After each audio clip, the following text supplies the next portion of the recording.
Oh, whoopsie daisies.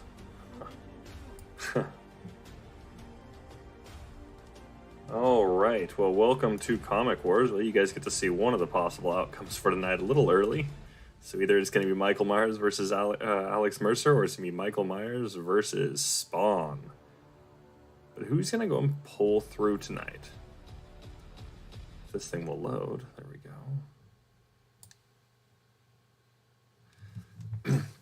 Oh, welcome to Comic Wars. Think of the show as Fight Night, but without the mess of actual combat. The data will speak for itself before the outcome, but in case it doesn't, we will break all of it down in the outcome at the end of the show. So without further ado, let's get into the overview.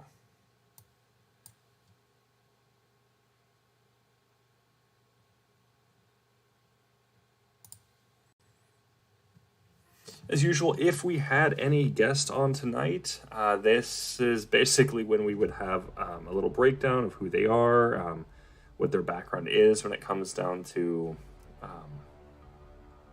the show itself, like what their occupation is that pertains to this type of content. We would also get their guesses, and this is also a great time for you guys to also in the chat or comments down below post your guesses. Let's find out who you guys think initially would win this matchup here. After that, then we get into the background details. This is where we start breaking things down, such as their height, their weight, their personality, what their occupation is, and where their area of operation is. Have these characters met before? There's always an option. I mean, that could be a thing. I mean, it just depends on the character. And after that, then we get into the feats. This is where we start breaking down the meat and potatoes of the data. This is where we start looking at their strength, their durability, their speed and agility, their martial prowess, ingenuity, weapons and gadgets, and powers. And just to be clear, we are going to be axing a few different points on here. Data analysis is just going to be combined with feats, since we generally just cover during feats, as the data just kind of speaks for itself. And then we start to really break all the data down and kind of show off, okay, well, what does this mean? This guy hits with this much PSI, and this guy hits with newtons. How does this break down? How do they compare? This is where we do all the breakdowns, all the science, all the math. This is where it all comes down and shows off who's stronger, and this is why, or how powerful are these characters? How much damage can they take? How fast are they? After that, then we'll be getting into the character pros and cons. This is more or less how they kind of match up against each other, but more or less like what these really big feats mean. Like, how do they kind of compare? And then if they have any weaknesses, I mean, maybe some of their strengths are just actually huge weaknesses to themselves. We've seen this with a few characters this season so far, so this is where we like to lay these things out. After that, then we get into the guest analysis. Once again, if we had a guest, this is where we'd go and have a conversation about this. And this is also where you guys in the chat can also chime in and let us know what you guys think. Who do you guys think wins? You guys still going to stick with your guys' initial guess, or are you guys going to go move on to another character? Maybe you think this could be a draw instead. Let us know. Let's talk about it. And then after that, then we get into the outcome. This is more or less where we break things down. More often than not, we've had to break this down by scenario. There's characters that are just so evenly matched in just a general fight. It can go either way pretty easily. So it's nice to go and look at what scenarios are going to give each of these characters a huge advantage and why. And are these going to be a common scenario, or are these going to be an uncommon scenario? All right, and then of course after that, then we get into the preview, and this is where we start viewing up next episode. Now you'll see that next week is going to be a bit different, because the next episode isn't going to be at least until August. I'm still unclear if it's going to be August or if it's going to end up being October when we start. This more or less comes down to product launch, so this will be something that we're going to be covering up until about June or so, July. We'll announce it in a show, be on social media posts. So for those that aren't on my social media currently, totally just check it out. There's a Crowworks Entertainment Facebook page. You guys can always check it out. I have Twitter. I have Gab, Parler, Discord. Check it out. Let's start talking. All right. Well, let's get into our first combatant. First up, we have Spawn, who's created by Todd MacFarlane. Image Comics as well, of course. His real name is Al Simmons. He's 40 years old. He's 6 foot 11 inches tall, and he weighs 450 pounds. As for his occupation, he's a vigilante / Hellspawn. Technically, he's also an assassin, technically speaking. But generally, what do we see him as? He's more or less kind of like an anti-hero type character. As for his area of operation, well, it's New York City, not New York City, New York. As for his personality, he's cold, brooding, intelligent, cunning, and pessimistic. This guy beats himself up a ton. But, I mean, if you were Al, I mean, totally understand. This guy's pretty tragic. As for some miscellaneous information, well, Spawn has crossed over into several different universes, including the DC Universe, Invincible, and Wildcats. What's he bringing to the table here? Well, when it comes to his strength, well, he's at least superhuman level. He's capable of lifting and throwing a large chunk of a building, which is roughly in the ballpark of at least 60,000 pounds. It very well could be more. If it is less, it wouldn't be by much. It might be by a couple 100 pounds. But by my calculations, it's going to be looking about at least 60,000 pounds. He easily punches through solid concrete and steel. So you're looking at his punching power. Well, you see that he's throwing this. Well, what is a throw? More often than not, this is how you can also swing as well. So this guy's punch is going to be pretty crazy strong, not something you want to get hit by. As for his durability, well, he's capable of withstanding a fall from at least 30,000 feet, survive an electrical blast of at least 600,000 volts, can walk through lava and hellfire, tanks blows from Savage Dragon, who is capable of lifting 340 tons. That's 680,000 pounds. This guy's ridiculous. He's also got an extreme pain tolerance from his training, and, well, I don't think his body, I mean, he probably feels some things, but it's just, I mean, he doesn't have a whole lot left to him, really, from him becoming a Hellspawn, of course. But he can also survive unfazed without his organs, so you knock his brain out, you knock his heart, his liver, anything like this, he still survives. It doesn't kill him. He doesn't, I mean, it's definitely pain, but he can survive without it. As for his speed and agility, well, he easily dodges point-blank gunfire. He broke the sound barrier mid-combat, which is 770 miles per hour. One of the fastest characters we've actually seen on here. His maximum movement speed, only seen in short bursts, is 1/10 the speed of light. So that's 670,600,000 miles per hour. This guy gives early iterations of the Flash at least a run for his money. And when it comes to the CW Flash, I mean, up until this current season, this guy gives him a run for his money, like easily. So, but that's only short bursts, of course. So, this guy would be kind of intense. That would actually be kind of a fun matchup too. But besides the point, as for combat capabilities, well, his martial prowess, well, he's mastered judo, jiu-jitsu, karate, kung fu, jeet kune do, aikido, taekwondo, boxing, Brazilian jiu-jitsu, hapkido, muay thai, ninjutsu, which isn't technically martial arts, just breaking that down there, it's not, and American karate, which is a more aggressive, less flashy version of karate. It doesn't deal as much with defense. It's more about offense. And, of course, scoring points, but offense. I think Cobra Kai, kind of. His ingenuity, well, he relies on his suit for recovery, defense, and offense, and he's incredibly cunning, and he's also a master planner. This guy likes to plan ahead as far as possible, but he's also willing just to go and, like, totally mess somebody up, as that's how he's going to go win. He's like, okay, well, I see the opening here, I'm going to go for the win. And that says a lot right there. So, anti-hero. Typical anti-hero. Now his powers get kind of nuts. This guy's got a ton of them.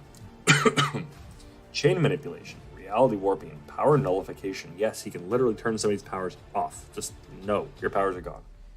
Black hole creation, darkness manipulation, time stop, intangibility, telepathic and empathetic manipulation, explosion manipulation, poison manipulation, enhanced senses, superhuman strength and speed, necro energy, precognition, so he can literally see ahead into the future a little bit. Like, oh, this is going to happen. All right, well, I'm not going to do it this way then. Oh, okay, this is going to happen. Okay, well, maybe I shouldn't do it this way. So he can essentially plan really ridiculously far ahead. Yes, I mean, it's precognition, so a lot of this is pretty short term, generally how that works. But we haven't seen the full extent of his power on that either. So, but he's also capable of shape-shifting. Whether you want to go from the movie where he turned into a giant spike and was able to just tank a speeding semi with some kind of corrosive goo in it, tanked that no problem, and an explosion on top of that didn't do anything to him. But he's capable of shape-shifting and all sorts of things. He's got also a healing and resurrection property. The guy literally heals. Now keep in mind, this does come from his suit, not necessarily him per se. It does a little bit, but it's like his relationship with the suit, because the suit itself it's a parasite, let's be honest. He's also capable of teleporting, creating illusions, conjuring demons. He's got resistance to time manipulation, so somebody trying to go manipulate time, good luck on that. Have fun. It's not going to really work. And he's also capable of complete regeneration. We're talking near Deadpool kind of complete regeneration, like stupid regeneration. Yeah, pretty ridiculous. As for his weapons, well, he comes equipped with a ton. Walther MPK, a Beretta 92 FS Inox, Mossberg M500 Bullpup shotgun, the Steyr AUG, the M60, which is a giant heavy machine gun. Think kind of like the Brownings, if you will. The ones that are on helicopters? Yeah, we're talking those ones. Big. He's also got a two-sided axe. He's got the K7 Letha suit, which is a weapon and armor. It's ridiculous. He's got his cape, once again. They can do all sorts of things too. And he's got his chains. Once again, comes back to chain manipulation. Literally can manipulate those to go do things. Literally like piercing things, grabbing things, ripping things apart, doing all sorts of nasty things. What about his opponent, though? What's his opponent really going to be bringing to this fight? Is he really going to be that big of a fight? Oh, yes, he will. So, Alex Mercer, Activision property here. This isn't actually Alex Mercer. This is actually a virus, codenamed Zeus. So, at the time of Alex's death, he was 29 years old. The virus itself got put into his body. I believe, if I'm not mistaken, I think he either took it or it burst and got into him, got into his wounds or whatever, and became him. But he's 5'10" tall because he's taken the shape of Alex Mercer. His weight is 190 pounds. Once again, he can adjust this. He can actually become heavier or lighter if he chooses, but he is that of Alex Mercer. This is a weird property. It's a very, very magical property. Things that can become heavier, like much heavier, from their weight they're already portraying, and then be able to lose the weight and then readjust. I mean, it's pretty much just magic. But I digress. His occupation was a former head researcher at Genentech. This is according to Alex's backstory, not to codename Zeus. The area of operation where this virus has taken hold is New York City, New York. So same area. So him and Spawn would be going toe-to-toe here. As for his personality, well, he's sociopathic, he's paranoid, and he has a superiority complex. So this is going to be interesting. As for some little tidbits here, well, the Blacklight virus, which is Zeus, believed itself to be the real Alex Mercer, but found out later that, well, it was in fact not Alex. This is almost like an episode of Maury here. Ugh. It's terrifying. Viral Maury. There we go. Well, let's get into his feats, though. So his strength, he's mid-tier superhuman. So he easily broke down a 2-foot steel door, which takes approximately 83,180,000 pounds of force. He'll just break it down as he did. That's a lot. So we're looking at 60,000 pounds throwing, punching through concrete, steel, versus 2-foot steel door. Weight-wise, it's not as heavy. But a 2-foot steel door, still heavy, but the force it takes to push it down like that, it takes a lot more, especially because it was literally like built in and all this, so the supports and all this. Yeah, it takes a lot of force. Easily threw a car and a helicopter, easily lifts and throws tanks at long range.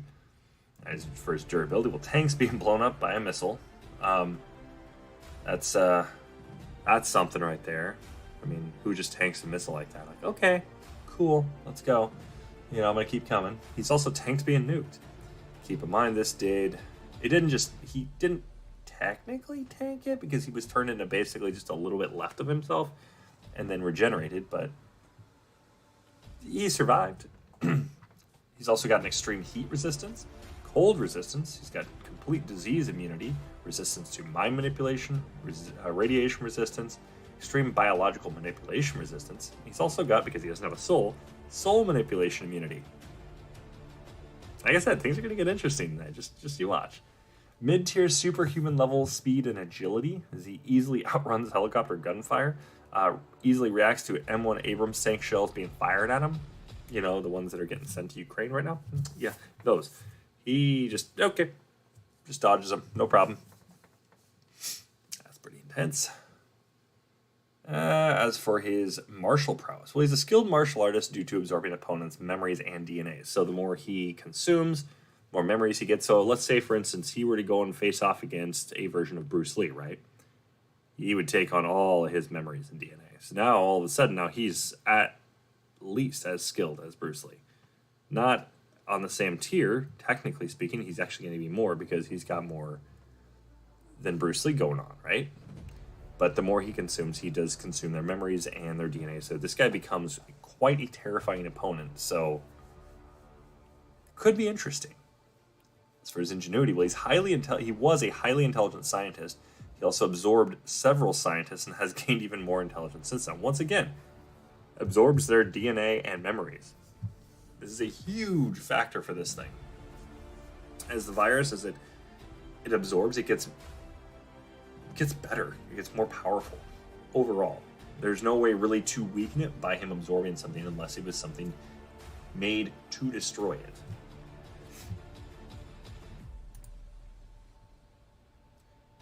Well, for his powers, he's got mid-tier superhuman level strength and durability and speed and agility. So pretty crazy. He's also got enhanced senses and thermal vision. So good luck on trying to escape him if you've got body heat, which Spawn does. This guy would find him, no problem. He's also got mid to fast regeneration, just depends on what happens and where he's injured at. He's also capable of shapeshifting. He's got power mimicry and absorption. Yeah, this gets kind of crazy. Literally can absorb powers. Spawn's got to be careful here, right? Biological and disease manipulation. So he can literally start messing with people real quick. And, well, Spawn is technically, he's magical, but he's also biological. He's got DNA. He's got all sorts of things going in him. He's essentially just a zombie, if you will. He's adaptable to everything. Adaptation itself is just simply that. The guy just adapts to everything. So you can't fight him for too long. It's think like a Super Amazo from DC. This guy literally will just adapt to you, and good luck. Now you can't beat him that way. Think Doomsday, same kind of thing. Amazo Doomsday kind of thing. But he's also, on top of that, just like Doomsday, he's also got the reactive evolution. So you beat him this one way, you can no longer beat him that way anymore. So he's also got the capability of flight, matter manipulation, sonar and radar immunity, so they can't find him. When he doesn't want to be found, he is not being found. He's also got mind manipulation, so he can mess with people's heads, of course. Gravity manipulation, that's an interesting one, trust me. Telepathy, blacklight creature summoning, so you can just summon them up. As long as there's biomass, you can summon them up. Limited precognition, this is limited, not like Spawns, who can actually, it's not limited. But this guy's got limited, so some things you might see him in the future, but really, he was wrong, essentially. It's limited to its power. He's also got power bestowal, so he can go and give like the other blacklight creatures his power, or at least part of it. And anything that is affected or infected by the blacklight or red light viruses, he also has madness manipulation. So as long as he passes this on to Spawn, he can now induce madness, which, well, Spawn's gone mad, let's be honest. He's also got limited invulnerability. This is when using, it's like there's certain very, very specific times when this is a thing. Other than that, it's not a thing. So, and then of course he's also got vibration manipulation, which is kind of a weird one considering characters like him that are like, they're a primary thing is a shapeshifting. They're not technically solid per se, like Clayface or Swamp Thing, things like this, where vibration actually messes them up. This guy he's able to manipulate that. It's a little interesting. So things like that shouldn't be affecting him, technically speaking. He's also got energy manipulation, tendril creation, spike creation, biomass explosive devastator, which is nuts. And he's got this laser vision that's literally on par with, well, pretty much on par at least with Superman. Pretty crazy. As far as weaknesses, well, he's weak to electricity. It locks him literally in place. Electricity, electrical currents like this strong enough one will just lock him in place. And he also needs biomass. So if he's locked in place long enough, he'll start to weaken. So that can tell you some things here. And on top of that, he can't swim. So everyone, what do you guys think? I'll give you guys till, let's say, 9:49. Let you guys kind of talk it over a little bit. I'm going to go through these things. We'll go and take a look here in just a second.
All right. So, what do you guys think? Who do you think is coming out on top in this one? Are we looking at Spawn, or are we looking at Alex Mercer? Well, this one we actually have to break down a lot more, because there's a lot going into this. Okay? So when we look at this first, we gotta look at their personalities and all this, their height and their weight. Well, Spawn's got a very clear advantage when it comes to his height and weight. Very, very clear. As for his experience, he's got a lot more experience, but this is where things get a little interesting too, because now when it comes to personality, we have these two parts here, the intelligence here. Alex by himself, before absorbing anything, has got Alex. So he's intelligent, so he's going to be smarter than Spawn. But he's also absorbed a ton more scientists since then. So we know that we've got all the way up till Prototype 2, where he eventually loses. So we're using a form that's like just before then. We're using essentially just Prototype 1 is all we're really using. But you look at it all the way through Prototype 1, he's consumed other Blacklight characters that were meant just to specifically beat him. So, all we really got here, when it comes down to end of the day, is Spawn's got the height and weight. They're both shapeshifters. So, but Spawn starts off at a higher height and weight. Does Spawn's density change? Well, of course, the bigger he gets, the more, the heavier he should technically get, right? He's magical, though, so this is where things get a little different. To be able to do some of the things he has to do, this is where we know it's a magical property. So when it comes to his shape-shifting, could he technically, would his weight change? Yes. Would his height change? Yes. So would his density? Everything changes. So go to whatever he is shape-shifting into. That being said, is the cold birding, cunning, and pessimism going to be enough to beat out the personality of another shapeshifter because height and weight aren't going to matter? Well, this is an interesting one because to break this down, we're going to look at we're going to look at Alex's personality again. We know he's sociopathic, so this guy, nothing. He also has a superiority complex. So you have one that's pessimism, or one that's got pessimism, one that's got quite a huge ego. But he's also paranoid, so he always believes somebody's gonna get him, somebody's coming for him, somebody's coming for him. He's also sociopathic, so he's like, well, I don't care about it if I hurt him or not. It just doesn't really matter because at the end of the day, I need to worry about who? Me, number one. That is it. That's how he's thinking. Well, the other one's like, oh, man, life sucks. It really does. I hate being a Hellspawn kind of thing, you know. But at the same time, we know Alex is sitting here just being like, all right, well, I've got more intelligence, which is straight up. So he's going to be thinking as far ahead as he probably can because he's so paranoid. He's going to be trying to. So at the end of the day, who's really going to come out on top? This is where it's going to be interesting. And it's probably a little controversial when I say this, but I do believe this would be a draw.